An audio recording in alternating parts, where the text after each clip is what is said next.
public conference. We are thrilled to see all of you here. My name is Colin Cox. I'm a partner at the law firm of Yetter Coleman in Houston and have the honor of serving as the president of Texas Lyceum this year.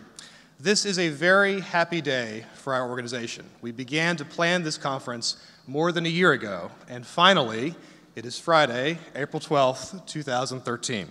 We always hoped that in the middle of the legislative session, and all the frenzy in Austin, we could gather 400 or so of our best friends in a conference room to talk about one of the most pressing issues in our state.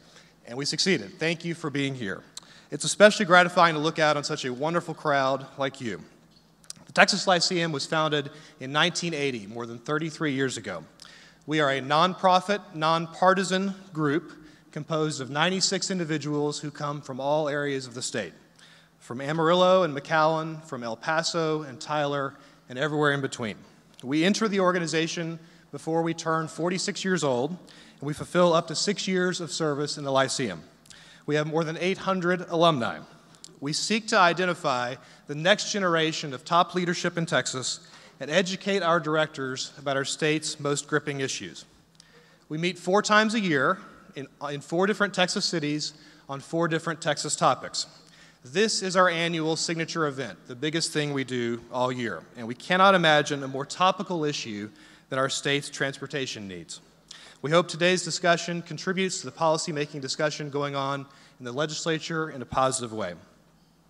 Outside of our public conference and our quarterly meetings, the Lyceum seeks to serve Texas in a number of other ways. We conduct an annual, nonpartisan, scientific poll to gather a better understanding of public opinion in Texas. We provide scholarship awards to graduating high school students who already have demonstrated their capacities for leadership. And since 2000, we provided more than $150,000 of those scholarships to students who plan to attend accredited colleges in Texas. And every year, we bestow a Stewardship of Texas Values Award on an individual who embodies the values we celebrate as Texans. Recent recipients include Red McCombs, President George H.W. Bush, Dr. Denton Cooley, and just a few months ago in Arlington, Nolan Ryan. We publish an annual journal that details our findings from conferences like these. We always have been, and remain today, a membership organization driven by volunteers. And if you are interested in joining us or want to learn more about the organization, I encourage you to find any of the 96 of us who are in the room today. We'd be happy to talk with you. Let me also take the opportunity to thank our sponsors, whose logos appear prominently on the back of your conference program. Every one of our 48 sponsors has been unbelievably generous, and we appreciate it. But I particularly want to thank our 3 $25,000 Lone Star Leader sponsors. Centra US is the American arm of the leading private sector transportation infrastructure company by invested capital in the world. It has more than 40 years' experience developing highways across 3 continents. Centra US proudly calls Austin home. It has more than 400 contracts to local Texas firms on its various projects. First Southwest, a Plains capital company, is a diversified investment bank. Its professionals serve governments, authorities, nonprofits, and privately held entities. Founded in 1946, First Southwest calls Dallas home. It has more than 400 employees and ranks in the top 3 nationally in financial advisory work for municipal governments. And last but certainly not least, we want to offer our gratitude to our partners at the Texas A&M Transportation Institute. TTI stepped up in a big way to help us put this conference on today, but they also provide all kinds of support to governments and private sector entities seeking to develop solutions to the problems and challenges facing all of us in transportation in Texas. TTI has more than 600 research projects going on each year and is recognized as one of the finest higher education affiliated transportation research agencies in the nation. Please help me thank all 3 of these Lone Star leaders and all 48 of our sponsors.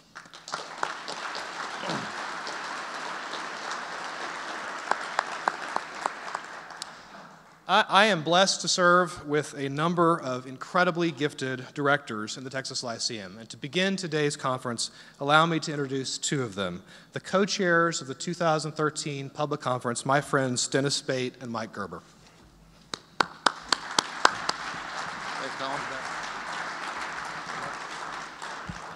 Thank you, Colin, and good morning, everyone. Let me start by welcoming all of you to these Texas Lyceum Sunrise Services. Glad you could be here with us this morning.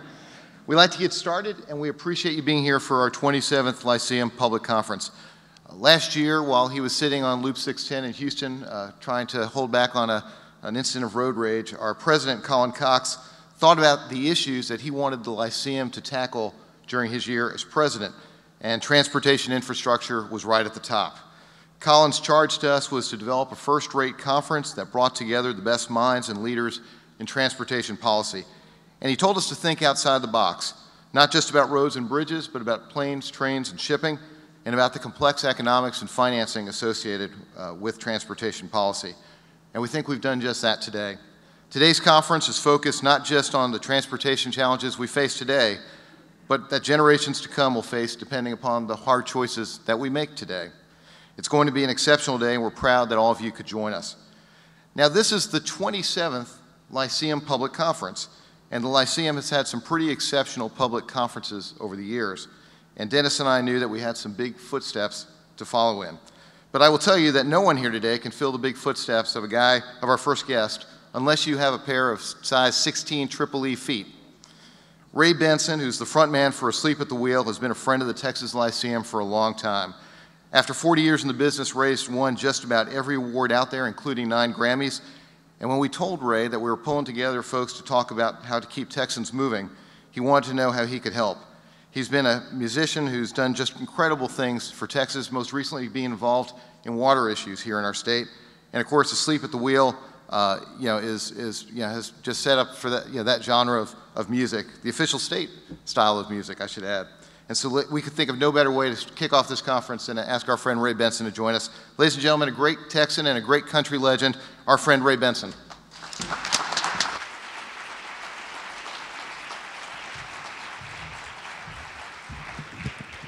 All right. You wonder how they got me out of bed this early, right?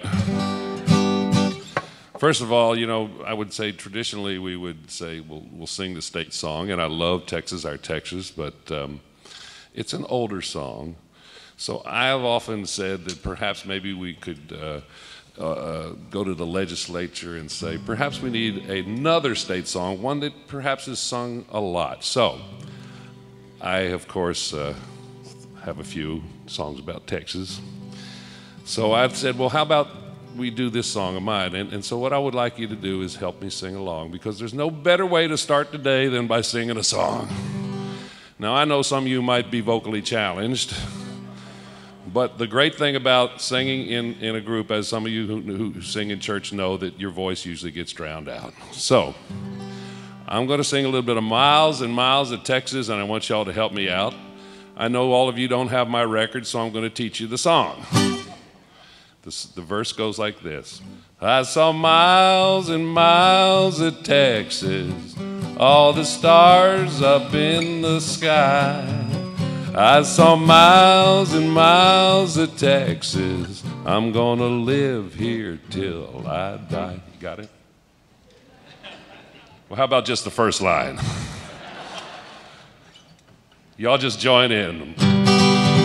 I was born in Louisiana, down on the old bayou, raised on shrimps, catfish, and Mammy's good gumbo. I got the rambling fever, said bye to Ma and Pa, crossed that old Red River, and this is what I saw. Here we go.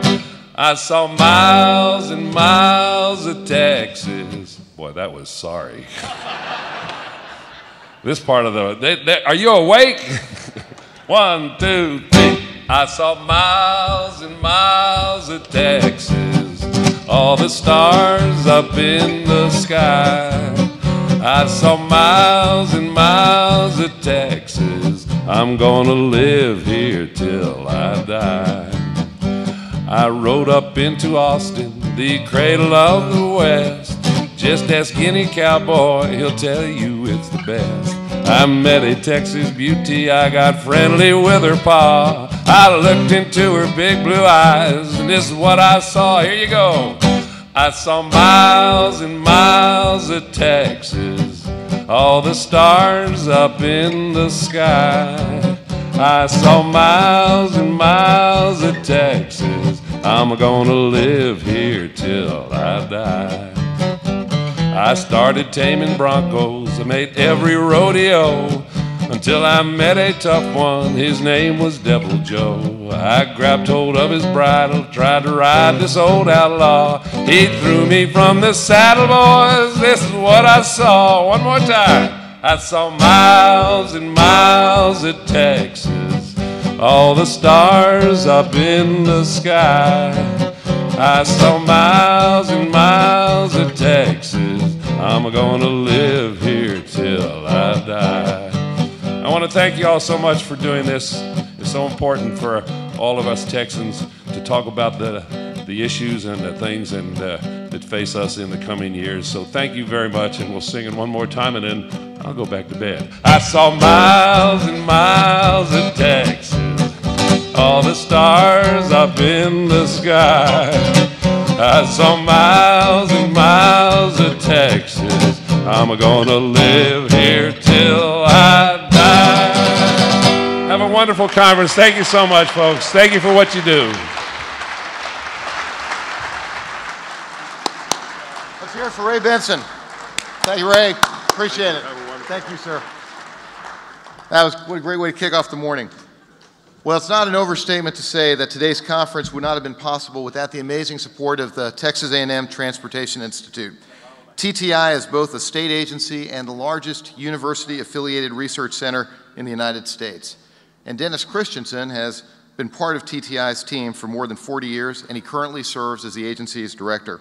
He's an expert in traffic operations and transportation planning and systems, and Dennis and his team are conducting critical research which inform the governor, the legislature, and local and community leaders across our state. To help set the baseline and to give us an overview on transportation infrastructure by the needs and numbers, please join me in welcoming Dr. Dennis Christensen.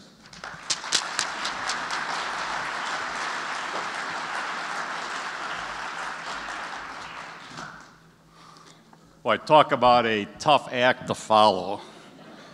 We've been coordinating this for about 4 months now, and I can assure you nobody told us this is the way we're going to begin this. But thank you, Mike, and TTI has had a lot of fun working with the Texas Lyceum on coordinating this event, and we thank Phil Wilson for being the Lyceum alumnus who brought us all together to do this. And hopefully when you leave here this evening, you'll understand the problems in Texas a little bit better, what their significance is, and maybe a little bit about what you can do to help make a difference. I'd like to begin by briefly stepping back into history. Had this group met a little over 100 years ago, say 1911, Sam Rayburn would have been Speaker of the Texas House, and the discussion would have been, how do we build roads for those newfangled cars, and how do we get the farmer out of the mud?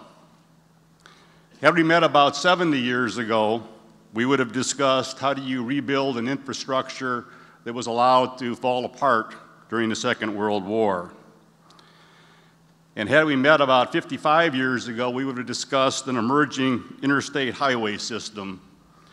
Eisenhower signed an interstate highway bill in 1956. We had an interstate program, a federal gas tax, a highway trust fund, all of which truly changed Texas and the nation.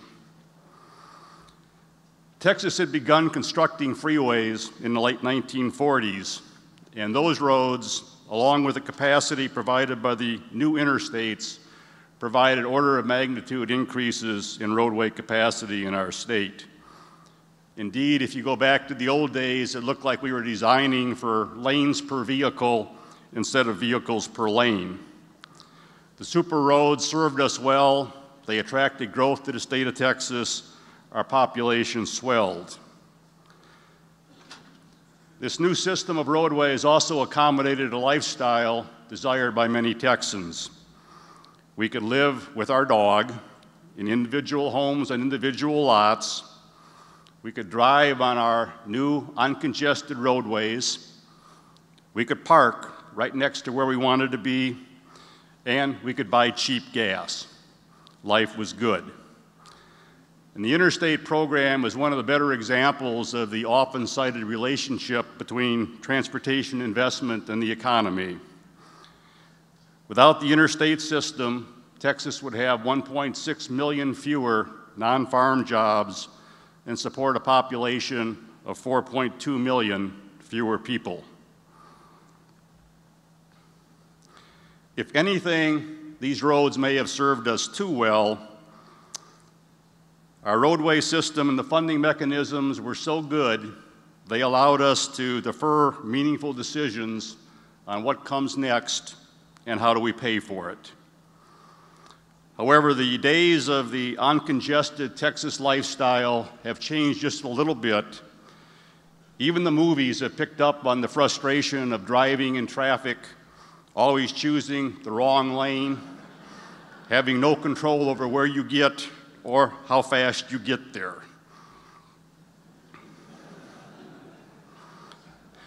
Today, actual volumes per lane on the Texas freeway system are twice what was originally planned for.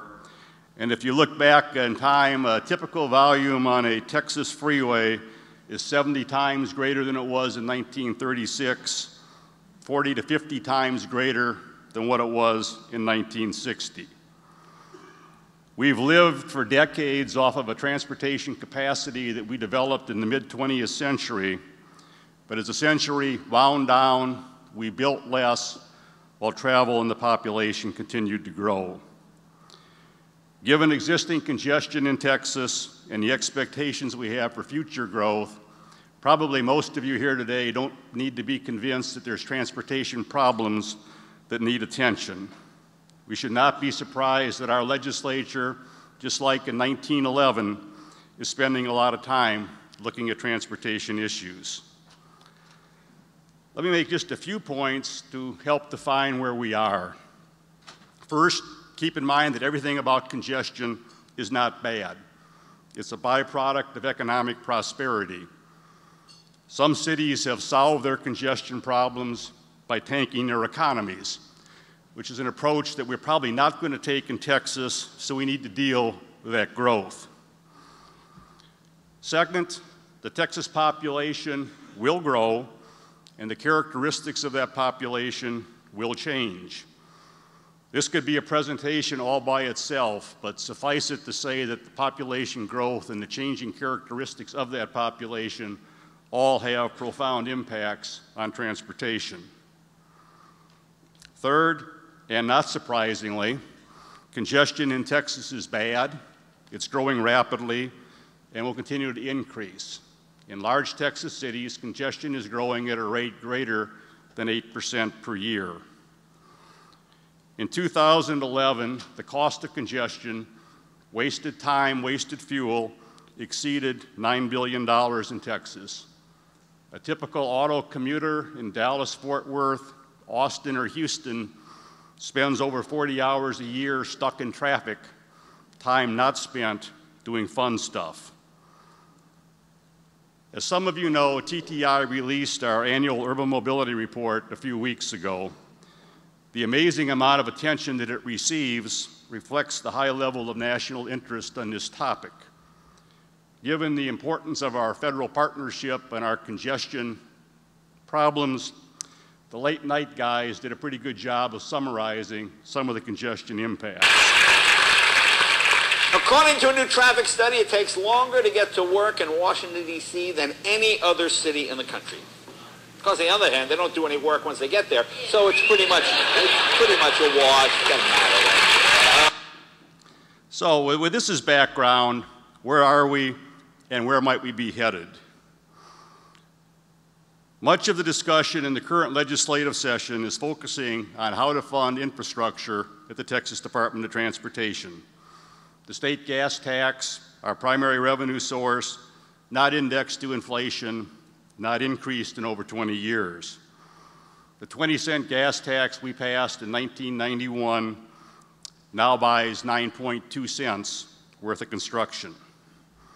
Increasing fuel efficiencies, alternatively powered vehicles compound the problems associated with the gas tax. So what does this mean to a Texan's pocketbook? The average Texan pays $10 a month in state gas tax to access an 80,000-mile state highway system. Compare that to your monthly iPhone bill. I pay more than 4 times that much for the privilege of parking on the Texas A&M campus, although pretty much my entire trip to that parking space is on state roadways. In 2008, the chair of the Texas Transportation Commission appointed a blue ribbon committee to look at transportation needs and funding in Texas. The so-called 2030 committee made a number of key findings. This slide summarizes one of those. Simplistically, what it says is if all you want to do is maintain congestion at about the levels it is today and keep the infrastructure in about the condition that it is today with existing revenue sources, you have 1/3 the money you need to do that. Drayton McLean, whose interests are largely logistics and trucking, was a member of this committee, and at the time he was also the owner of the Houston Astros. And he had his own unique way of describing the funding situation. Chairman DeLisi and the commissioners, I congratulate you for having the vision to do this. This is something I don't think the total view reaching out this far has possibly been done in the past, or we wouldn't be so scared when we saw what all these numbers amounted to. You look at these numbers, and the only time I've ever seen numbers like this is when we're trying to sign a baseball pitcher. Chairman of the Senate Transportation Committee, Robert Nichols, will tell you more eloquently than I, but let me steal one of his points. This graph shows conceptually the funding required for maintenance and reconstruction of the roadway system. Over time, as we add more miles and those miles get older, the curve slopes up. As long as your funding source is above the maintenance reconstruction, there's funds for new capacity. So the question becomes, do these curves cross, and if so, when? The data indicate they crossed, and the surprising part of it is they crossed a decade ago. We've been able to keep building infrastructure for 2 reasons. Number one, we put a lot more effort into toll roads, but we've also poured a lot of one-time funding into the system, most of it associated with bonding. Over the past dozen or so years, we put $25 billion in one-time cash infusions into our system. As many members of the legislature are now telling us we've maxed out that credit card, we have debt to pay off, and all of this one-time funding did not bring with it money to maintain and operate those roadways. And the infrastructure that we do build is increasingly expensive. $1+ billion highway projects, expensive transit, a part of the mix that we have. So it's appropriate that the legislature is devoting a lot of time, and will continue to do so, as we need significant, predictable, inflation-protected revenue source for infrastructure. A panel after lunch will touch on that. The governor will speak at lunch. But while building more infrastructure is a key part of what we need to do, it alone is no longer the answer. And that's a conclusion that implies that significant change is going to have to occur. Throughout history, our primary focus has been to build enough infrastructure to satisfy demand, but it's an approach that no longer works. While the new funding is needed, it alone isn't enough. We're never going to have enough money to build our way out of this problem. If we did, we don't have the space to build the facilities, and if we had the space, we don't have the environmental clearances we need to be able to do it. So, as you look to the 21st century, what happens? Well, we're going to keep looking at a whole variety of different approaches for how we operate the system. We need to use the infrastructure funding we do have in critical corridors where we get the biggest bang for the buck. We need to leverage our existing system.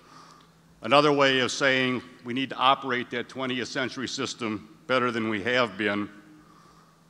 And we're going to need to change patterns. In other words, we need to manage what the demand is going to be.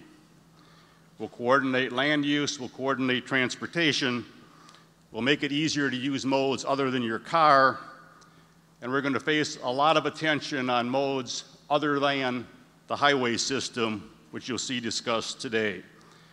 There's going to be particularly a lot of attention on freight transportation and intermodal connections. No single silver bullet, a lot of things we've got to do. We got to do them differently, we got to do them better. Let me get philosophical for just a second. In the domain of transportation, as in all aspects of human endeavor, the only constant is change.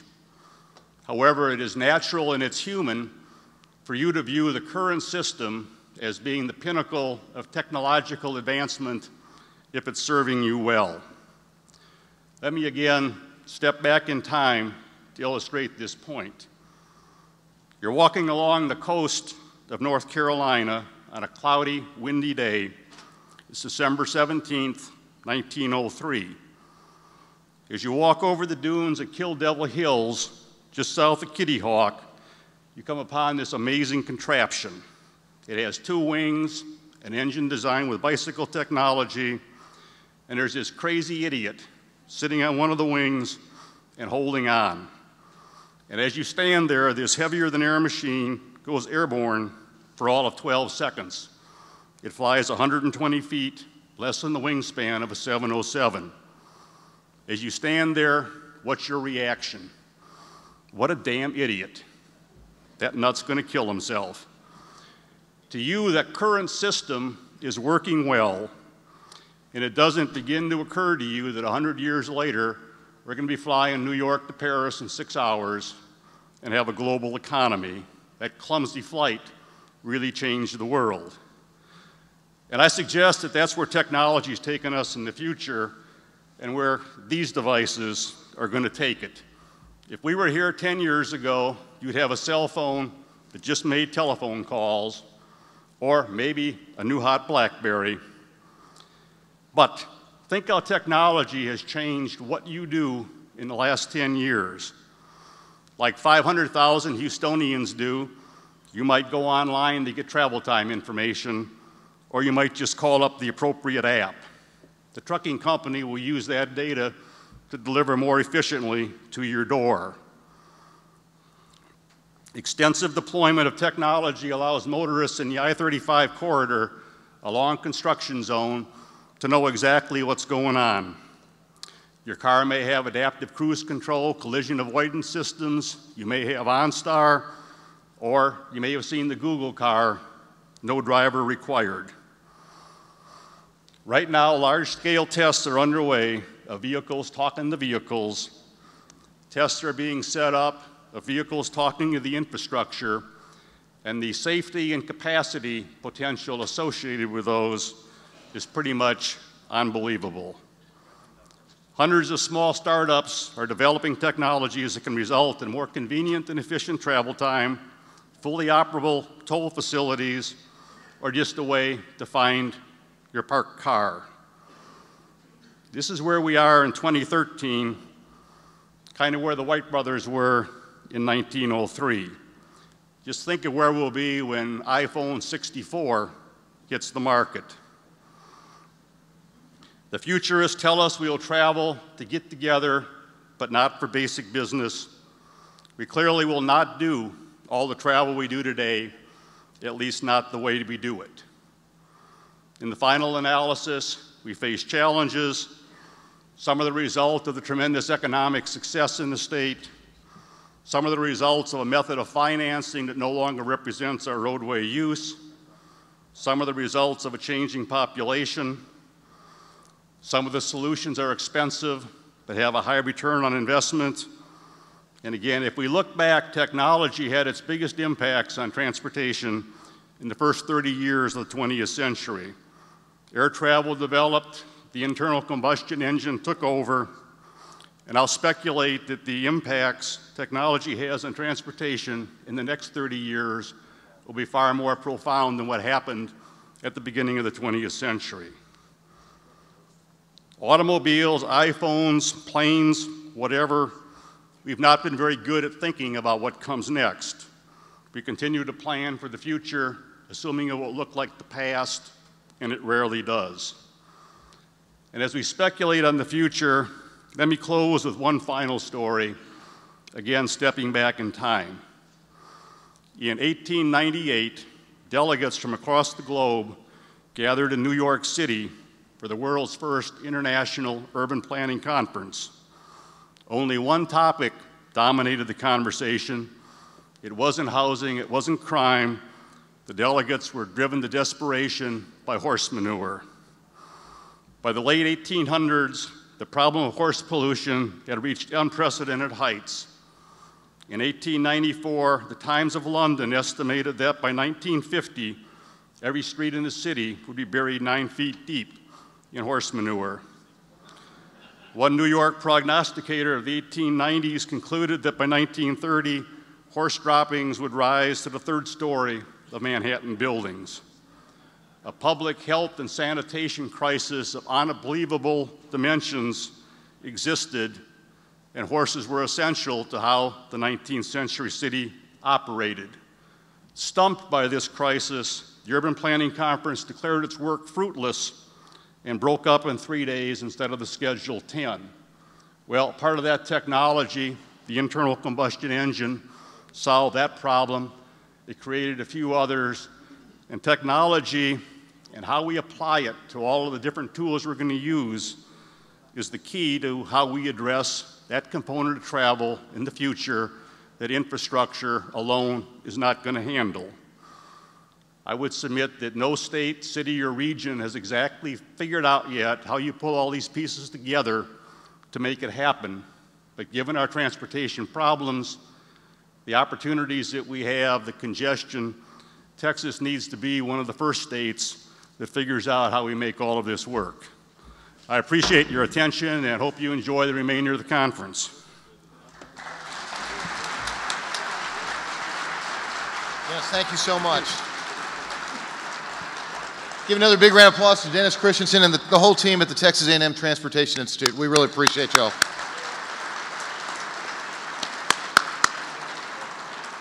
As our state's population skyrockets in the years ahead, it means a lot more stress on our state's existing road and bridge infrastructure and the need to plan and build.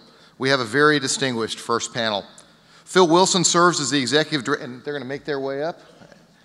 Phil Wilson serves as the executive director of the Texas Department of Transportation. He's a lyceum director, and Phil has also served as Texas Secretary of State and as Deputy Chief of Staff to Governor Rick Perry, and we're proud to have him with us.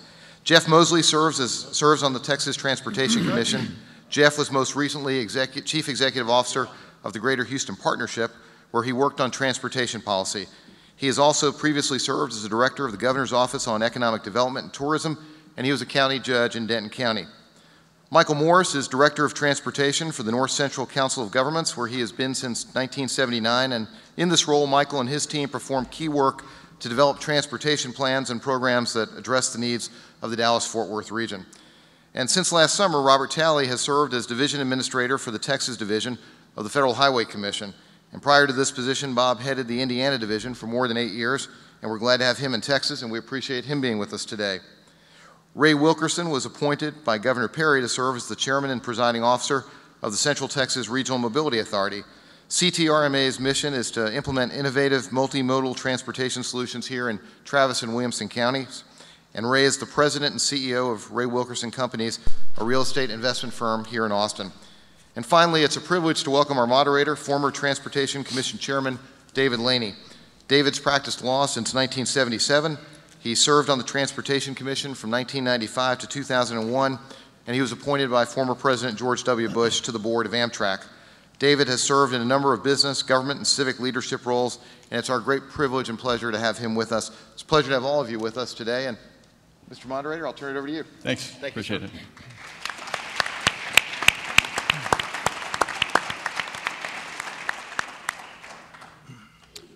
First of all, I've got to figure out how to work the computer. We've got a few slides. But let me first compliment the Lyceum. I don't know what it is that's the Lyceum draw, but one way or the other, you have attracted the very top of the food chain of transportation in Texas. This is a rare commodity to see all of this authority and capability and experience in one place at one time, so my compliments to the Lyceum. It's a privilege to be here with these gentlemen. Let me show you a few slides first to give you a little bit of an orientation. You got it a little from Dennis. But first of all, I have up on the screen the interstate system in Texas. If this was all there was that these gentlemen had to oversee, life would be easy. It's not the case. There's the Texas highway system, along with the interstate system. It expands it slightly, the national highway system, and it adds another 12,099 miles. Again, if this was all there was to oversee, it would be a fairly simple statement. You add in the state highway system, which overlays this interstate and the national highway system, and you can see the level of the challenge. Over 80,000 miles, and some other challenges to go along with that. But this is really the challenge that in one way or the other, each of these gentlemen addresses every day, and with enormous creativity, I think you'll see, although it is in some ways challenging and maybe even a losing battle. We'll hear more from them as we go through some questions. Here's a sense of what we're facing in transportation. You can see the population projections from 2001 to 2040. That's the blue line. You can see the vehicle volume projections, again from 2000 to 2040, that pretty much aligns itself with population. And the vehicle miles traveled is a common measure of the use of our highways, and that again parallels slightly less, but pretty much on the same line as the population.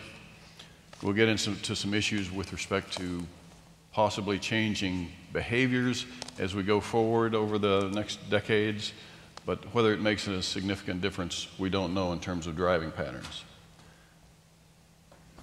That's the number of lane miles in 2001 and projected number of lane miles on a currently funded basis, at current levels of funding, in 2040. So you can see how the capacity that Dennis referred to, that was originally more capacity than we could possibly envision using, will be overwhelmed as we move forward toward 2040. And here are the funding levels, the various scenarios of the funding levels, and what it would take, and let me focus you on the blue line, the light blue line. It's what it would take from a funding standpoint to match more or less what we considered, what the 2030 committee considered peer or competitive markets, where we lose business to or we attract business from in terms of economic development. The existing funding line, if we stay at our existing funding line, you can see where we fall off fairly dramatically, somewhere in the 2020 range. And how we ever manage to raise the funding to levels even close to the blue line is a challenge. Again, these gentlemen may have more to say about than I. So, let me now turn to the panelists. And I want to first ask each of them, one by one, to describe, fairly briefly if they can, and there are enormous challenges to making the descriptions brief because of the range of their responsibilities, but to describe the function of their organizations, where they operate and what they do. And I should say that this will be a difficult challenge for Phil Wilson because his organization is as wide-ranging as any in the state, and probably any in the country, and does more than we have time to hear about. But if he focuses on highways, and I should also say he is the alumnus, I believe, of the Lyceum. And I graduated, yeah. He's the one that somehow or other corralled us all here. And when we were sitting back in the back listening to Ray Benson sing, Phil said, I can do that. So he has promised, if he doesn't perform well enough during the Q&A, that he may stand up and do a song for us, but I won't hold him to that. Anyway, why don't we begin? Phil, with you, in terms of TxDOT and its role. Great. Thank you very much, David, and I appreciate the opportunity to be on the panel today. TxDOT has a $10 billion annual budget. We have about 11,000 employees. Half of those employees deal with basic road maintenance every day. They fill potholes, they cut the grass, they stripe the roads, they make sure they're safe and they're operational.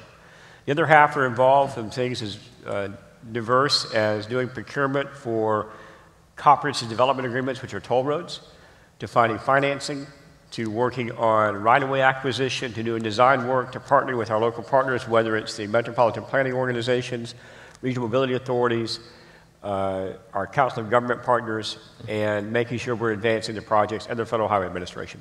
So you have all the people we work with are on this stage today in a partnership endeavor. About a third of our budget to half right now is being spent on projects we've already that's the term of art we use, and having contracts on over the past 3 to 4 years. And that's what we spend our time every day doing, designing, building, acquiring, procuring, and trying to advance a planning cycle so that we are, in a sense, hopefully 10 years in front of what we're trying to do. And planning is probably the most important function we have with our partners on the stage. Thanks, Phil. Overseeing TxDOT is an organization called the Texas Transportation Commission. And Jeff Mosley is a member of that commission, so ultimately he is one of Phil's bosses. But Jeff has a terrific background before he landed on the commission in terms of an orientation in Texas. When I first was involved in transportation, Jeff was involved in transportation in Denton County in North Texas. Then he was at the Economic Development Office here in Austin, and since has been in Houston, so he has a terrific overview of the various needs and challenges of different parts of the state.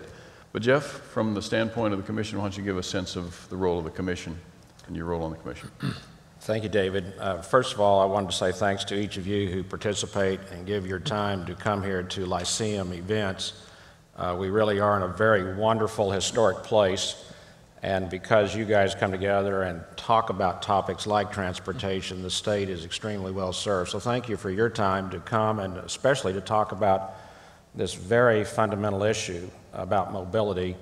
Clearly, we all can agree that with a 1.4 trillion state economy, that mobility, transportation, is the backbone of getting goods to market. As a member of the commission, there are 5 of us that have been appointed by the governor to serve in this voluntary capacity. Chairman Houghton of El Paso is the agenda officer, and so he works with Phil Wilson and with our professionals to put an agenda together for consideration by the commission. And then the 5 of us take up those action items and approve the action of the agenda for that month's priorities. So it's a real privilege for me to be appointed by the governor to serve in this capacity. We are given office at the Greer Building. We have a professional assigned to assist us. So in as much as it's a volunteer activity, I'm very pleased that we've got highly trained professionals that are helping guide us and inform us so that when we do make decisions, we're really making informed decisions. David Laney served as chair of TxDOT. We appreciate your service to the agency. But again, thank you today for this focus on mobility and on transportation. Thanks, Jeff. There is a creature of federal statute called the Metropolitan Planning Organization that takes different forms, different names, and so forth. One of the largest, and I think by any measure, one of the more progressive MPOs is the Council of Governments in the Dallas-Fort Worth area, of which Michael Morris is the Director of Transportation. Michael, you want to give some sense of the role of COG? Mr. Chairman, thank you very much. When you go home tonight and say, well, what did I learn today? If someone's going to ask you when you get your first drink of wine on a Friday, the first thing you should say is, thank God we have people like yourselves and Chairman Mosley, Judge Commissioner Mosley, Chairman David Laney. This state has a whole bunch of folks that wake up every day and lead the future, and you're going to talk to legislators today, and that's the same. The second is, I don't know how this panel was put together. The second thing is, innovation can come from different institutional structures within the state. I happen to represent the metropolitan planning organizations. And the third thing you should get out of today is it takes a team to deliver transportation, have it be roadways or rail. And you're seeing that team here today. Metropolitan planning organizations under federal rules are to try to expedite transportation projects in the more difficult portions of our country, which are the urban regions. In the early 70s, the federal government said, look, we got state DOTs, they're doing a wonderful job getting between the cities. Somehow in these urban regions, they're much more complicated. Right-of-way is complicated. Public involvement is much more complicated. So in urban regions across this country, where the GDP, gross domestic product of this country is generated, remember 80% of the gross domestic product in this country is generated in the 40 largest metropolitan regions. So the federal government says, look, we got to create a more stronger institutional structure.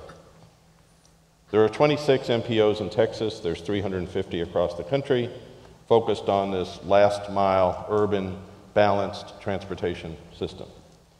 In our particular region, I have 43 policy officials that sit on my board. They are the transportation providers of the region, and more importantly, they're the local elected officials. This is an unbelievable efficient structure. Think about it for a moment. The federal government coming up with rules and regulations to put a spotlight on urban regions in order to maintain and enhance the gross domestic product. Second, we operate at the pleasure where 50% of the authority rests with the local elected officials and 50% rests with the governor of the state. So anytime, if we're not doing our job, and we've been doing it since the early 1970s, some other institutional structure can be generated in our region to meet the needs of the region. And the third element that I think is critical is the people that set the tone, and we'll talk about the tone in Dallas-Fort Worth, which I think is pretty innovative, are the local elected official. They are the closest to the person that can vote them out of office.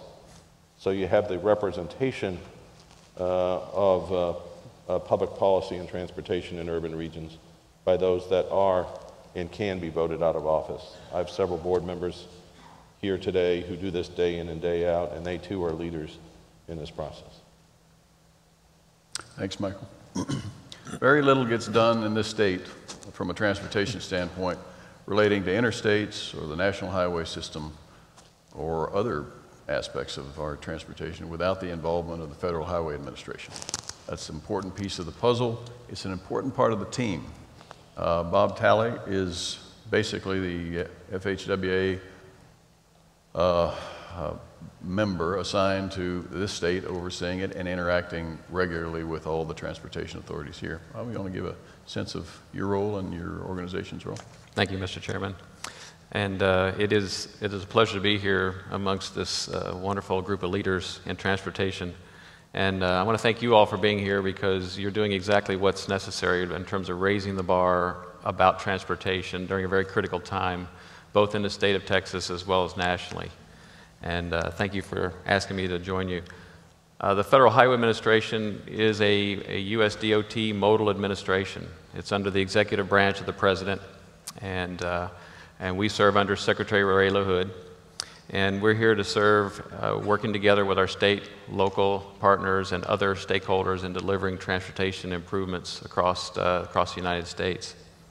Our primary focus really is one of national interest, trying to promote innovation and streamline program delivery, which means how we try to get projects through this process, through the myriad of federal laws and regulations faster, more efficiently, and try to deliver those together with our partners in a way that really results in the outcome of a completed project. I often characterize Federal Highway Administration as having really two distinct roles. First of all, by law, we are a regulatory agency, not indifferent than any other federal agency. We are required to carry out and assure the compliance with all of the federal laws and regulations when it comes to delivering transportation projects.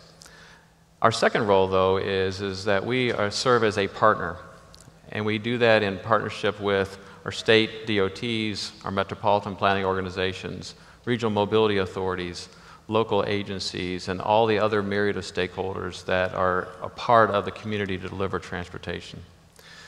And what I always tell people is if I do that second part and be a partner and do it in a way that absolutely is successful, I never have to wear the first hat, which is that of being a regulator. Because together we are all doing the same thing. We are all trying to deliver transportation projects. and trying to assure that we get the best value for the transportation dollar that's invested and that we are compliant with all the necessary requirements. So we do that second part very well, and we don't have to worry about doing that first part. The last thing I want to say is that many people kind of confuse the Federal Highway Administration's role.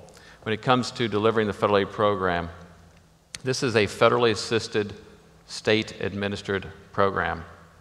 It has been that way since its very inception with the first Federal Highway Act in 1956. And that model has worked very well. It has been very successful. So in that model, the Federal Highway Administration, US DOT, we do not select projects. We leave that up to our state DOT partners, our Metropolitan Planning Organization partners, and the RMAs and the others who are involved in what projects are important. And they have certain requirements that they must meet and go through in order to do that. But once those projects have been selected, then we work together in partnership to assure that those projects are developed, that they meet all of the necessary federal requirements, that we get through that process and get them delivered in a financially acceptable way. And so that's a very important distinction that we often draw when it comes to what projects get built, that we do rely upon our state and metropolitan partners.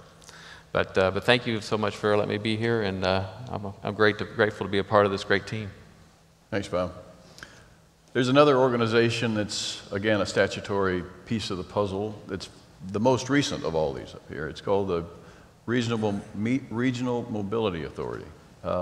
Ray Wilkerson has been the head of the Central Texas Regional Mobility Authority for 5 years or so. This is a slightly different beast with a slightly different role, but again, a complementary fit in the overall development of mobility and protection of mobility in a lot of ways. In this case, it's in Williamson and Travis County. Ray, why don't you give a little bit of an overview in terms of your role? Thank you, Chairman. The Central Texas Regional Mobility Authority was created primarily because of lack of funds and need for regional and local control. Without this group and our partnerships with TxDOT and with the counties and with the city and the consensus we've been able to build with the regional governments, we wouldn't exist. I'm proud to say we're years ahead of schedule. But in Austin, Texas, in Travis County, and Williamson County, you know, they're talking about the state going to double in 50 years. Well, this region's on steroids. So, you know, we may be ahead, but we're still behind. We may be 10 years ahead of schedule, but we're 20 years behind in need. So we have got a daunting task of which we couldn't do it without Phil and the commission and the federal highway. And so we have built, I think, a great partnership of consensus, and we are currently building roads. We have to be successful in what we do. We're not funded otherwise, so the projects we do have to make sense and they have to work. So we have been very fortunate in that we've received grants and we've received environmental help through, and Phil's been a great help with us in so many ways on getting our projects done. So Phil's been a help. We are doing a lot of projects right now, and we're looking to do a lot more in the future. Thanks. Thank you, Ray. Let me give you a little added orientation. Then I'm going to pose a question for each of the panel members. First of all, you've seen the graph on the growth in the state. It's easily overwhelming the existing capacity. The same thing with funding. How do we get funding? The concentration of that growth is, quite honestly, north and south on I-35 and to the east of I-35. In the major metropolitan areas of the state, the Dallas-Fort Worth area, the Houston metropolitan area, San Antonio, the Austin area and its environs, those are clearly the most challenged areas of the state, not to mention the connections between those cities, those metropolitan areas. But we cannot overlook the importance of smaller metropolitan areas and even rural roads and connections. And then we have an enormous challenge along our border in terms of freight activities. So all in all, it is a very daunting future to try to address one way or the other. 10 years ago or so, there was still a concept in the energy area called peak oil. Peak oil was a concept that we were about to reach or had reached the peak, and everything was going to be in decline in terms of availability of energy from the Middle East or elsewhere. Technology, which we see in spades in Texas in the form of horizontal drilling and fracking, has basically thrown the concept of peak oil out the window as far as we can tell. Applying the same concept to capacity. And I'll ask this first of Phil Wilson. Are we at a place in time where we have really passed peak capacity and it will be in decline for the foreseeable future? Or are there technologies that TxDOT or you are aware of that may provide some relief or recreate a kind of capacity that doesn't exist right now? Yes and no. So 1,000 plus people a day coming. Congestion in the areas you talked about. Significant challenges related to that, and every tool being deployed that's possible with the existing resources we've got with all the gentlemen on this stage. At the same time, there's some really great technologies that are evolving that way. I had the chance to ride the Google car last month. It's kind of a freaky deal because you're going to I-35 at 70 miles an hour, and the driver turns around and goes, "Hey, how's it going?" Put your hands on the wheel, please. If you have a throughput like that, to your question, where you're able to put a multiplier on a highway because human error is in a sense eliminated because you have the ability for cars to communicate, that's evolutionary. That's a game changer. But it's not there yet. And so the interesting thing is we have an understanding of what we need now. Our maintenance is already $1 billion behind just taking care of the existing infrastructure. That won't change regardless. And then you have these capacity issues just to maintain, even with technology that evolves. So you have to have this build for the future because of the population growth and the method of finance hasn't kept up. But there are evolutionary technologies like the Google car or the ability to use RFID when you're traveling down the system to mitigate congestion. So your Bluetooth sends a signal that says, hey, up ahead, 20 miles, there's congestion, and you moderate your travel plans. So I think it's both in that scenario. Jeff.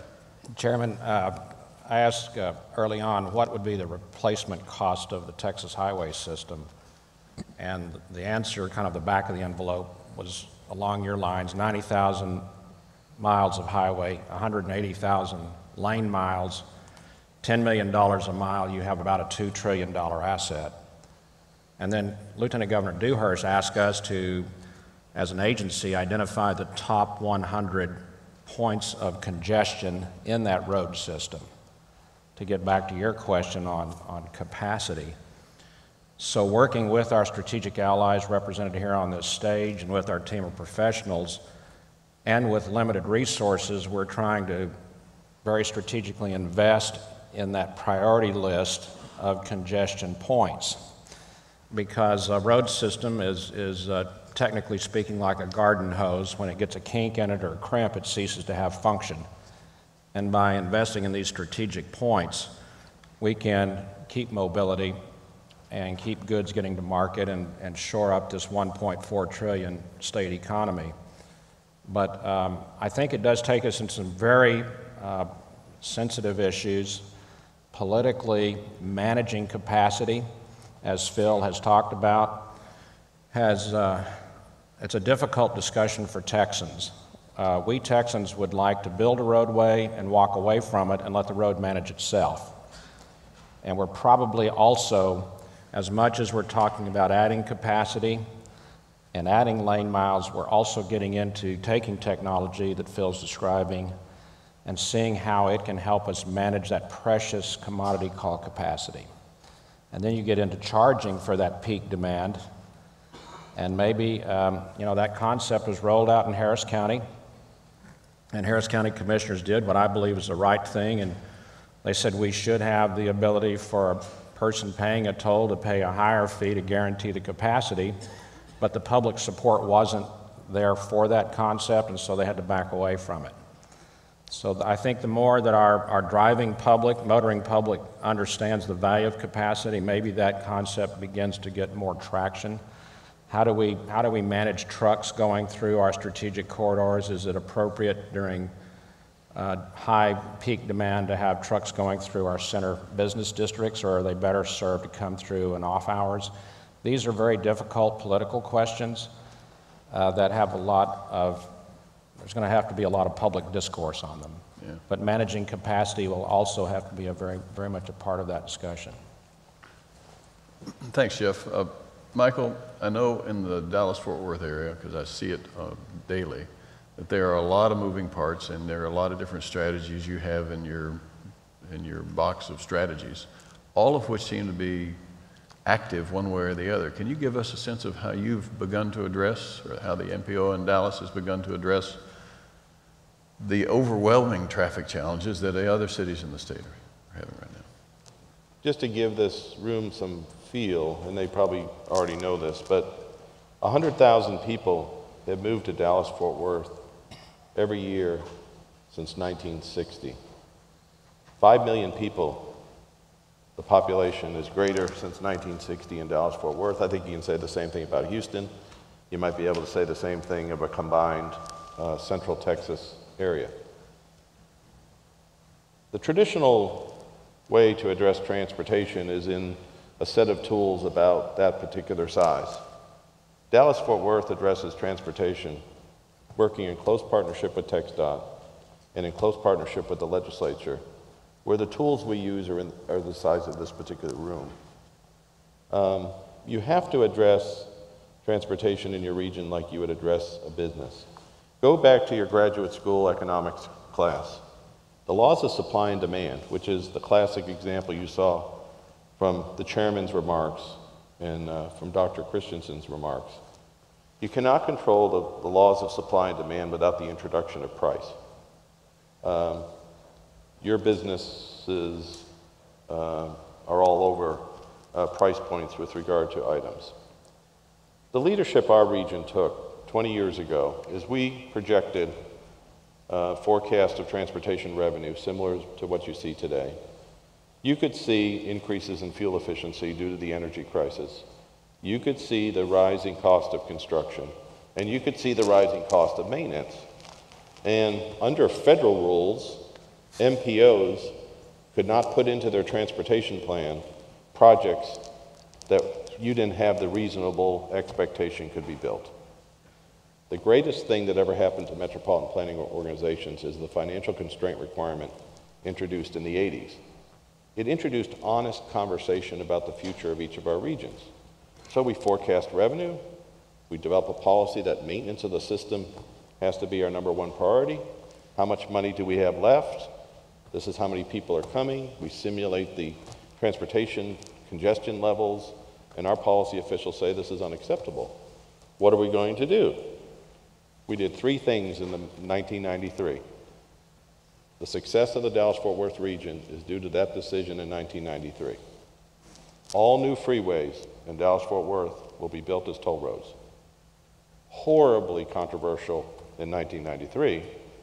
My phone doesn't even ring about toll roads anymore, other than, do you know I went from McKinney to DFW Airport on the new toll road and it's 25 minutes faster than it used to be? Or Arlington is now 30 minutes closer to Dallas because of the new toll road system. Number 2, all TxDOT projects, when that pavement gets old and has to be reconstructed, we're going to test to see if those express lanes could be built in the middle, and you toll them. And you give a guaranteed level of service for someone traveling on that lane. So if you want to pay the toll on that freeway, you go in the express lane. If you don't want to pay that toll, you're going to get these beautiful new lanes built, continuous frontage roads, as part of that system. And the third thing we said to the public, our elected officials said, we will not convert any, quote, free lanes, and there are no free lanes, so we use the term gas tax lanes. We will not convert any gas tax lanes to toll lanes. All future corridors will have equal or more capacity in the future. So in our particular case, Mr. Chairman, we believe we have to add more capacity. 3 million more people are coming to the region. Dallas-Fort Worth is a responsibility to help produce the GDP for this particular state. Congestion, bad air quality, and high accidents is an externality to a very successful legislative tax policy that's bringing all of this energy to San Antonio and Austin and Dallas-Fort Worth and Houston. So we're going to have to build more capacity. So that's maybe in that box. What else do we have to do? Well, we have to build more passenger rail systems. Rail systems are reliable.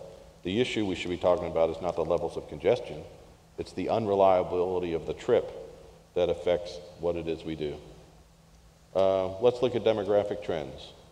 20 to 26-year-olds, 20% of them don't have driver's licenses. You talk to them and say, well, why don't you have a driver's license? When I was 16, I got my driver's license 4.2 seconds after I turned 16. And I got my first speeding ticket 2 hours and 12 minutes after that time. A lot of the youth, this is their new automobile. And they'll pay a couple $100s a month to be able to do that. So up in that corner, what are the demographic trends we have to be sensitive? What's the role of passenger rail? Can we increase more telecommuting? Can we work with the private sector and deal with people officing more maybe out of the home? Can we work with large employers in this particular corridor, which has rail, and say, would you help on monthly transit passes? In this particular corridor, we may be initiating a carpool program to increase the occupancy. And I think the chairman's question, at least to Dallas-Fort Worth, is, yes, there's going to have to be some understanding that you can't build your way out of this particular solution. That's a regional norm, but it doesn't necessarily apply to each particular corridor. So go into those particular corridors, bring management strategies, money, innovation, and reach out to partners as part of the toolbox to solve those problems. If you do that, you create then a system of transportation, like running your own business, that does deal with the supply and demand and success of each of our regions. Thanks. Ray, let me jump to you for a second.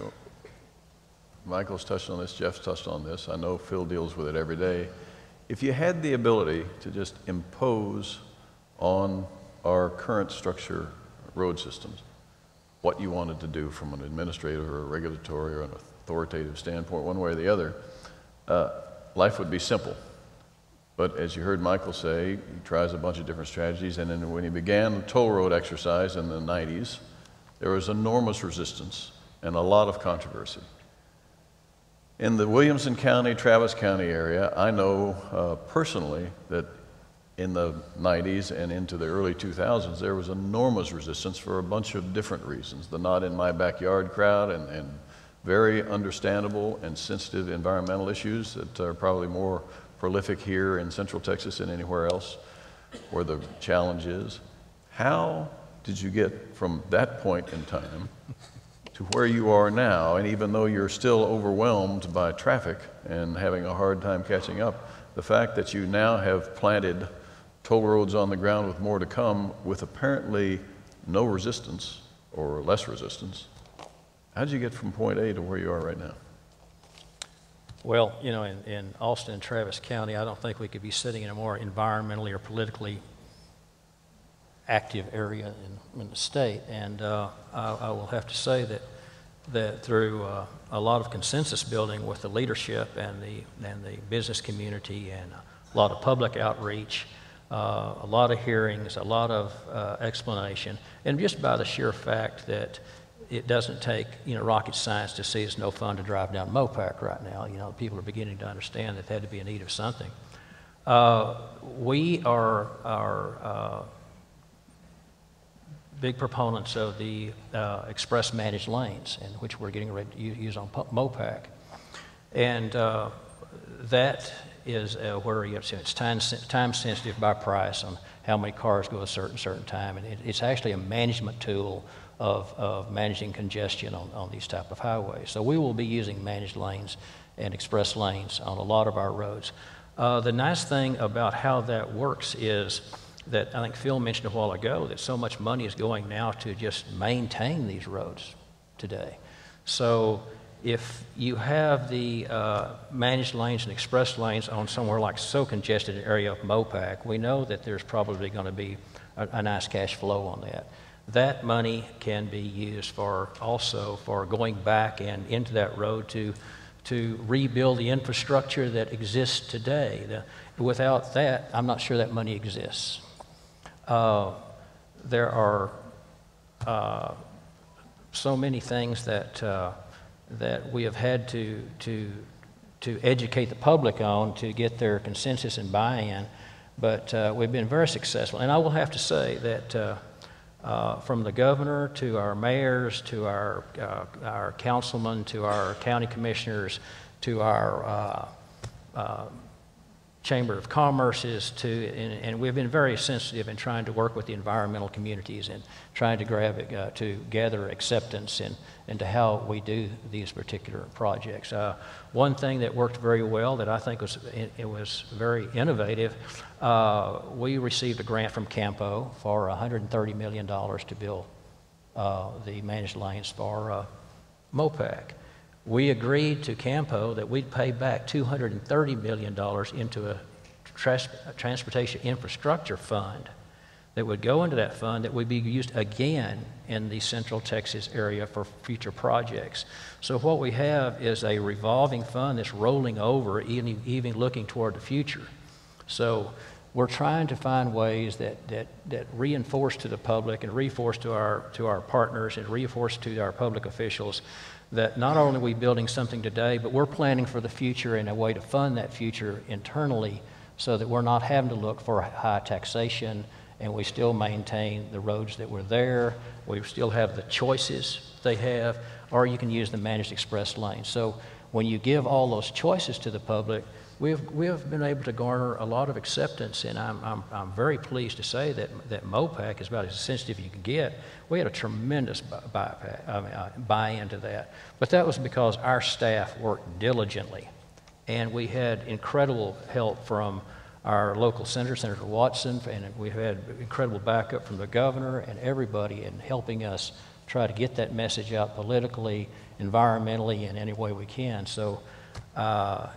We've been very, very fortunate in the fact that the acceptance has been much better than what we thought it might have been. Great. Bobby, you've got all these guys in these various parts of the state pushing the edge with every strategy they can dream up. Pushing the edge and pushing the border of FHWA's patience, no doubt, at least their regs. Where do you find the most pressure and potential resistance from the federal side of things? Where do you all cross paths and bump into each other where you have to say, no, you can't go there? Well, Mr. Chairman, I will say that, that's really not a word that's in my vocabulary, first of all. You know, I have been in this business for 30 years and worked in the state of Texas for now going on probably 10 or 11 years. And I will say that I think that Michael and the CTRMA and I know Harris County and NTTA, I think they're doing it right. And I commend them and I applaud them because I think what Michael said is absolutely the most critical is having the dialogue that says there's a finite amount of resources, and when that finite amount of resources do not meet your needs, what is your next set of strategies? And it really does create the opportunity for the dialogue.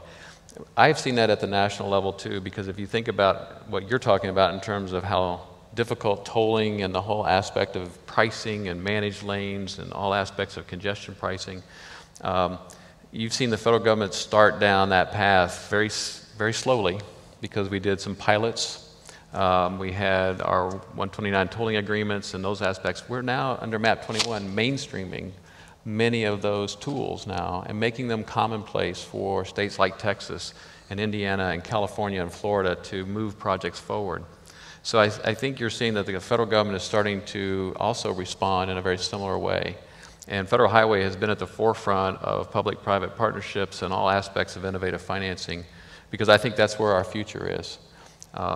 And I always tell everybody on my staff and everybody I meet that in order for these projects to be successful, they need to have the ability to have some aspect of a revenue stream, whether it comes from a user fee, a toll, a tax incentive district, a tax recovery zone, whatever those tools are. that are really at that local level and at the statewide level that have to come up with those. We're embracing those. We're embracing those aspects of ways to finance critical infrastructure. But I also say that it isn't just only building infrastructure, and I agree with Michael totally, is that this is a full suite of tools to be able to apply to our congestion problem, most definitely in the metropolitan areas. We find ourselves heavily involved in passenger rail. We're talking much more strongly now about high-speed rail in between cities in order to be able to move people through those systems. We're working in freight areas to try to get trucks into more dedicated service-type facilities in order to be able to minimize that interaction. We're doing better operations. We're doing incident management in terms of clearing vehicles out of the way when crashes occur and get the facility restored. So all these things are finally coming together in that very big suite of tools that are in that toolbox. And we need leaders like Michael and the MPOs and like Phil at the state and the RMAs to be able to embrace those. And what I'm so proud of is the fact that we're here and we're supportive and we are working together with these partners to be able to put these tools into place and deliver projects that are so innovative, because that's really where that future is. FHWA has come a long way from when I was at TxDOT. And I think the federal strategy is to keep Texas from seceding from the union, keep us involved. But in any case, it is delightful to hear the complementary fit between the federal side of things and the state side of things. It's encouraging. Phil, let me turn back to you for a second. We've got this enormous pool of resources in the major metropolitan areas of the city and the major interstate runs in the city, in the state. You've got the same challenges in one way or another scattered throughout the state at one level or another. Perhaps not the concentration of dose you get in a Houston or an Austin or a Dallas-Fort Worth area, but you cannot turn your back on the remainder of the state in terms of the importance from an economic standpoint, economic development standpoint, market standpoint. How on earth do you balance the needs, first of all, the demands, and they are demands of the major metropolitan areas of the states, with the needs, which are continuing to grow, of the more rural areas of the state, and tying the two together? I think that is the billion-dollar question. I grew up in Brownwood, so I kind of get rural. And Ray grew up in Breckenridge, which is very similar in tone and content and type of folks. And what's interesting that's happening in rural Texas specifically today is all the shale activity. And we'll go to that as a cost factor that even in my billion-dollar shortfall we've talked about for maintenance, we never anticipated the kind of energy growth that's taken place in shale the past 5 years in the state. Take the Barnett Shale in Fort Worth, you go to Eagle Ford south of San Antonio, you have the Haynesville in East Texas, and now you have the Cline play in West Texas, on top of Midland, Odessa, which has always been there. These are some really amazing numbers, if you like big numbers, because they're extraordinary to me. Every one well you drill, and most of these wells are in rural Texas, which is what's important part of this. Every one well you drill is equivalent to having 8 million cars drive on that road. And to maintain that well for a year is equivalent to having 2 million cars drive on that road. So a road that was built in 1950, 1960 is a farm-to-market road for your F-150 pickup truck is now trying to sustain and support an 80,000-pound truck. And so that's an enormous challenge. I see John Barton, my Deputy Executive Director and Chief Engineer, is in here, and John's led an energy task force for the past year. And we've gone around the state and talked in rural communities about this challenge. This doesn't even include the shortfall we talked about in maintenance. We estimate it's going to cost us up to $600 million a year for the state facilities alone to repair, to armor up, to put shoulders in, and to make the concrete thicker. And another $400 to $600 million for the county roads. So you've got the proverbial goose that's laid the golden egg, which is energy for this state, at risk because the transportation system, the very ecosystem of the lifeblood of this economy, is at risk. And so it's an enormous challenge, and then you put on top of that what I call, we've all used the term cone fatigue. You see orange cones everywhere and you think we have enough money. And then in 2 years, we reach the fiscal cliff, which is the takeaway you should hear from today, is that our method of finance, which has been the gas tax, whether it be rural or urban, has not maintained with growth because it's a math problem. Well, yeah, I know it's a continuing problem, and all I have to say is my compliments on how you all seem to be managing it. It's an enormous challenge. We're running a little thin on time now. Let me ask the panel, each of the members, one final question. If we have time for questions of the audience, we'll take them, but I'm not sure that we will after responses to this question. No, don't get your hopes up, Michael. You're not off the hook yet. Well, I want to see what kind of questions I'd get. We've talked about the growth of population. We've talked about the growth of vehicles, vehicle miles traveled, the virtual flat levels of funding and so forth. It wasn't that long ago where the chorus from anybody involved in the highway industry, surface transportation in Texas, was we had the best transportation, the best highway system in the country and maybe elsewhere. I'm not sure you hear that as often anymore because of all of the challenges. But the biggest issue from my standpoint is whether we have a highway system that's strong and robust enough to compete or to outcompete with the rest of our competition, whether it's somewhere else in the world or somewhere else in the country, and how we position this state to continue to lead the charge for growth, economic development, and economic opportunity, which impacts everything from education, you name it. Are we at risk? That's the question I have. Are we at risk of losing that position with respect to other states, any other states?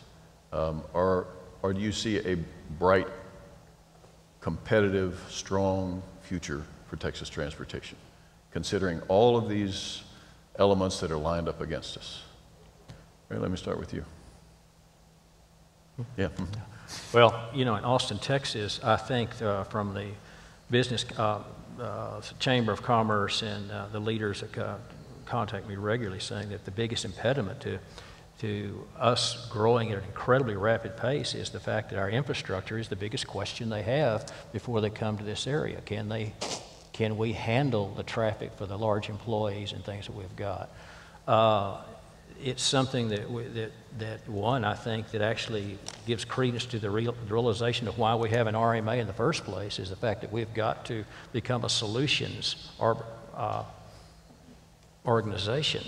And we've got to answer the need, whatever that needs, as it calls upon us. You know, we're not here to force road zone. We're here to create a solution to help that commerce. One great example was 183A, which we were very fortunate to get a TIFIA loan. We were very fortunate to get a 25% loan from TxDOT. When that road opened, it was immediately cash flowing. In fact, it did so well that we're 7 years ahead of schedule on phase 2 and has created, I'm going to have to make a guess, probably hundreds of millions of dollars of commerce built in the Cedar Park, Williamson County area, from new convention centers to thousands of square feet of retail and regional hospital, that type of thing. We've seen what happens when we take an area that's underserved, can't handle the transportation. We solve that problem, and we can see the incredible returns on that investment that we get far over what a road system you would expect. So when that happened, of course, now then we are being approached by everybody from every sector of the area, of the county area, two-county area, of saying, you know, we see this happening. We've got to have this, and we've got to speed up the process. You know, we're in the perfect storm. The last few projects that we built came in under budget. It's the lowest cost of money we've ever seen. If we could get the environmental process narrowed down to a more reasonable time frame of approval on projects, then we're sitting at a time that, you know, we create hundreds of jobs with these roads also. So, you know, in a microcosm, we create our own economy. In the grand scheme of things, we build a huge lasting growth to our area. So this is the perfect storm for us to build projects as far as we're concerned. Michael, what are the prospects for the future? Are we positioned? I actually think we're on the verge of some positive things in this legislature with regard to transportation revenues in what I call layering the revenue stream. But I'd like to go in a different place. I believe, Mr. Chairman, that if we don't start doing things even radically more different, and people would look at what we're talking about today as different, but if we don't start changing our stripes, I'm not sure the traditional Texas quality of life and the ability of the state to compete will be maintained because the externalities are too great: congestion, reliability, air quality, safety. Dallas-Fort Worth would not be successful if it didn't have TxDOT.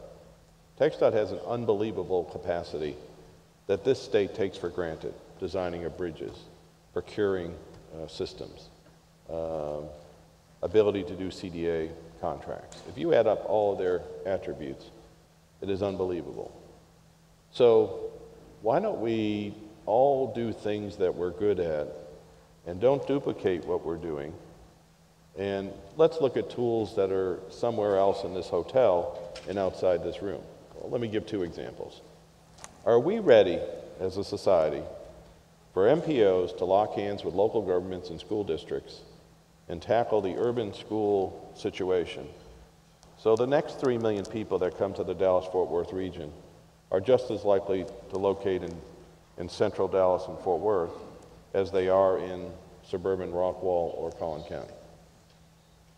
If that can happen at some significant share, the quality of life in Texas can be maintained, because if those 3 million people are locating in areas that don't have any infrastructure, that's new sewage treatment plants, new roadways, new schools, are we prepared to really look at innovative ways? And you say, well, that's not really TxDOT's responsibility. We're going to hold MPOs accountable to work with their members and their school districts to see how this can be turned around. There are exemplary schools in urban districts, but the traditional transportation person with a PE license isn't cataloging exemplary schools in urban regions, and he or she, in my position, should be doing that. Let me go to a different layer, way above my pay grade. We hear, Mr. Chairman, we have a transportation problem, we have a future water problem, and a power generation problem. So at the highest level, are we prepared to go to East Texas and say, you know what? You need improvements to Interstate 20, we need cleaner energy to help us with non-attainment, and we need additional water supply. And I'm just picking East Texas because it's near me. There's probably 8 examples in the state. In this example, could we put together a mega deal that works on transportation, improved, more efficient power plants, and say water quality? And are we willing to take off our badge and throw it away and take some other combination of elements within, say, a public-private or within government and go over and tackle this particular thing? I remain hopeful, especially in this particular state. And I think it's time we be criticized for why is the MPO director spending time with school districts? Because maybe 10 years from now, 800,000 more people located in our central region, and we didn't need billions of dollars of transportation to meet those needs. Now I'm going to ask it to the combination of Phil and Jeff. I'll put it to the commission and TxDOT. Are you guys overseeing as effectively as you can the decline of the Texas transportation system? Or is there a more positive future than the past? Well, Mr. Chairman, I'm very bullish on the future of the state. I think we can all admit that the agendas that are facing our legislature, the agenda that we face at the commission, is a growth agenda. We're on a dynamic hockey stick of growth, as your slide presentation showed. And so that means that we must think very creatively and differently. And again, that's why I'm so pleased that you as Lyceum members are here to help us look for these workable big ideas in this very historic, wonderful time. I think we can also agree there are good problems and there are bad problems. And the good news is that we have a state that has opportunity, and that's why we see so many people moving here and voting with their feet to come here. And so that is causing us growing pains. We have more good news, and that is that the legislature has already given wonderful tools for local communities and the state to team up and partner, inviting the private sector to also be a part of those solutions. So the toolkit is really pretty full, and now it's kind of like the best idea hasn't been thought of.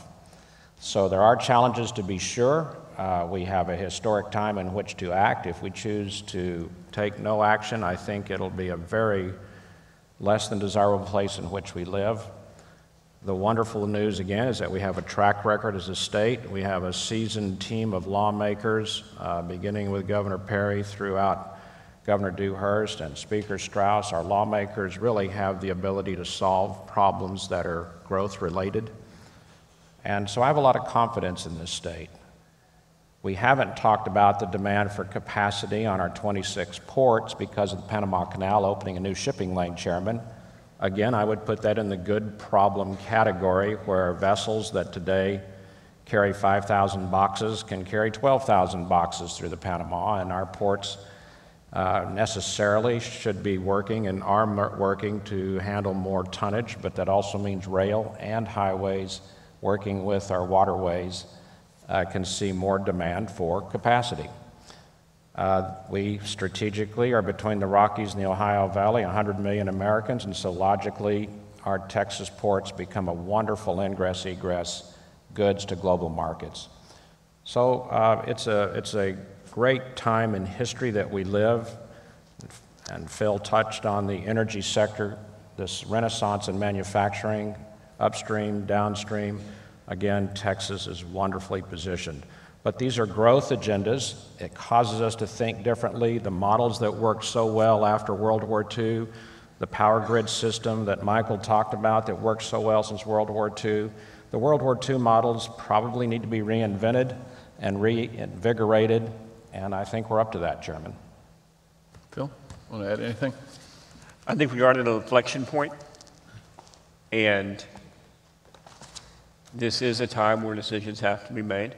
You use the word decline, and it will be I think a fairly precipitous decline.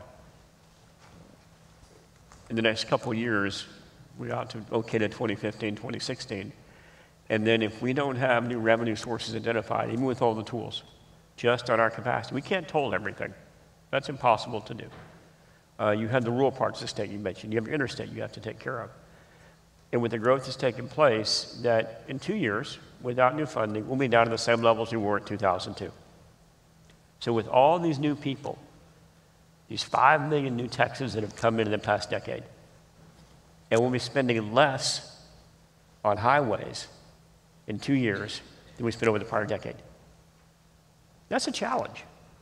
That's a math challenge. And so as you get to that inflection point with all the great opportunities, and I'm bullish, I'm like Jeff in the sense of Panama Canal, NAFTA, the growth, the energy sector, all these huge benefits come into our state. But if you can't move people and you can't move product, you get a stranglehold, whether it's congestion or movement of freight and goods. So it's an enormous task before us that we have some tough decisions about how we do this. Bob, you want to add anything? Well, I guess from my perspective, looking at really kind of where Texas is sitting, I think Texas has done a fantastic job. TxDOT has in terms of our infrastructure. I mean, when you look at the quality of our roads and our bridges, our pavement quality is one of the highest. Our bridge numbers are still one of the highest in terms of those rated good or better. So I think Texas has done a lot of wonderfully good things in the areas that we've been talking about, which is congestion. Because of the growth is really the greatest demand. I love what Michael says because, I believe that the role of the metropolitan planning organizations in the metropolitan areas is evolving and changing because they're responding to what's going on and the linkages between land use, planning, all aspects of density, development, interconnections with transit and rail, all of those pieces all really do fit right into the metropolitan planning organizations. And they are a catalyst for helping move metropolitan projects forward as well. I've seen that successful in other states I've been at. So I know Michael's one of the leaders in that realm, and so I'm very proud and very glad that he's here helping lead that charge and doing that. But I think I wouldn't have moved here if I didn't think we didn't have a robust future, because I believe that as many of those who I'm sure have moved here feel the same way, that there's great opportunity. But great challenges come with that opportunity. And I'm proud to stand here with these gentlemen and be able to help meet those needs. I think the other aspect is that from a fiscal reality, I think at the national level, we see the ongoing discussion and debate. The President just unveiled his 2014 plan. Once again, the President put forward a transportation agenda that included a $50 billion investment in addition to the normal federal program at $40 billion for highways. It's really up to Congress to decide whether transportation, amongst all the other competing demands, is going to continue to receive the necessary funding just to continue to maintain the system that we have, no less expand the system that we have. I'm excited about the tools. I see, the continued aspects of the TIFIA loans that you mentioned growing. We have potentially $17 billion worth of TIFIA credit assistance that's available. There's talk about a infrastructure bank again being proposed, this time outside of DOT, for another $10 billion that would actually leverage $100 billion worth of resources. But while all of those things are excellent tools, they are debt financing and they do require a revenue stream. And I think the bottom line is what does that revenue stream look like? I love Dennis's graphic with regard to how much gas tax versus how much your cell phone cost. Clearly, we have a society who takes for granted the transportation system and the cost of that system, yet are willing to pay hundreds of dollars a month on a cell phone. And I think the reality is we have a commodity that is equal to or greater than any aspect of the cell phone industry, no disrespect to that industry. And I think we're going to see further tools that allow maybe the system to be used in a way that allows some of that pricing to be intertwined with the revenues that we already have. You see it in the managed lanes and you see it in the toll roads. So I think the future's bright from my perspective. The challenges are great, but that's why we're all here. Thanks, Bob.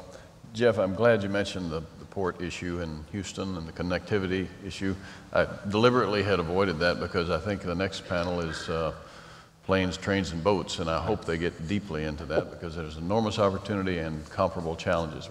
We've got about 5 minutes, and I wanted to make sure that we had the opportunity of anybody in the audience to ask questions, if you'd like.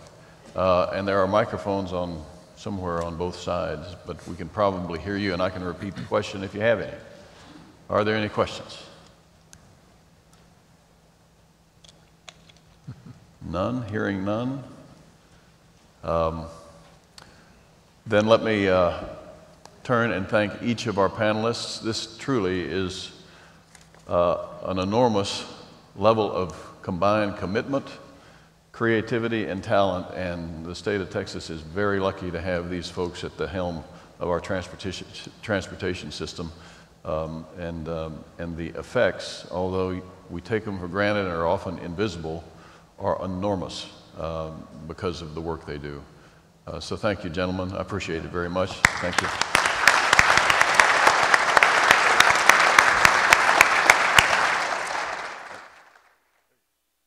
Thank you, Chairman Laney, and again to all of our panelists, thank you. We're going to take a break, and we'll start up again in about 15 minutes.